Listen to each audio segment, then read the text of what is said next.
అన్నదాతకు మళ్లీ ఆగ్రహం వచ్చింది. 3 ఏళ్ల క్రితం అకుంఠిత దీక్ష చేసి కేంద్రం మెడలు వంచిన రైతన్నలు మరోసారి చలో ఢిల్లీ అంటున్నారు. దీంతో పంజాబ్, హర్యానా సరిహద్దు మరోసారి ఉద్రిక్త పరిస్థితులు నెలకొన్నాయి. శంభు ప్రాంతం కథన రంగంగా మారిపోయింది. పంజాబ్, హర్యానా సరిహద్దులు రణరంగంలా మారాయి.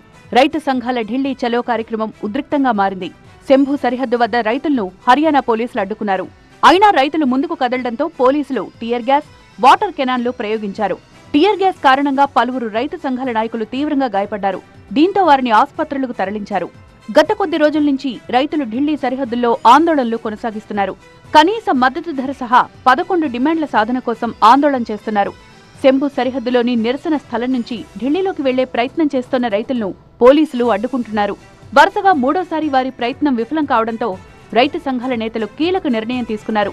ఢిల్లీకి తమ పాదయాత్రను నిలిపివేశారు. అంతర్గత సమావేశం తర్వాత తమ తదుపరి కార్యాచరణను ప్రకటిస్తామని రైతు నాయకులు తెలిపారు.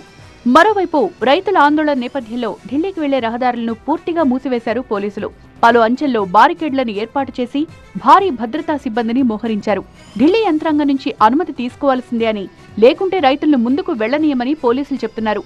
దీంతో పోలీసుల తీరుపై తీవ్ర స్థాయిలో ఆగ్రహం వ్యక్తం చేస్తున్నారు రైతులు. మరోవైపు రైతుల ఢిల్లీ మార్చి నేపథ్యంలో హర్యానా ప్రభుత్వం అప్రమత్తమైంది. ముందు జాగ్రత్త చర్యగా మొబైల్ ఇంటర్నెట్ సేవలను నిలిపివేసింది. ఈ నెల 17వ తేదీ అర్ధరాత్రి వరకు సేవలు నిలిపేస్తున్నట్లు ప్రకటించింది. ప్రభుత్వాలు ఇన్ని జాగ్రత్తలు తీసుకోవడానికి, రైతులను అసలు ఢిల్లీలోనే అడుగుపెట్టనివ్వకూడదనుకోవడానికి కారణం 3 ఏళ్ల క్రితం వ్యవసాయ చట్టాలకు వ్యతిరేకంగా సుదీర్ఘకాలం సాగిన ఉద్యమం. ఆ ఆందోళనలు యావత్ ప్రపంచాన్ని ఆశ్చర్యానికి గురిచేశాయి. ఏడాది పాటు శిబిరాల్లో తలదాచుకుంటూ ఆందోళనలు కొనసాగించారు. దీంతో తాజా మార్చుతో ప్రభుత్వం అలర్ట్ అయింది. అయితే ఢిల్లీ చలో మార్చుకు రైతులు పిలిపివ్వడానికి ముందే కేంద్రం చర్చలకు సిద్ధమని ప్రకటించింది. మళ్లీ చర్చలకు సిద్ధమని చెప్తోంది. అయినా సమస్య పరిష్కారం కావడం లేదు. దీంతో కేంద్రం ఎక్కడా వెనక్కి తగ్గడం లేదు.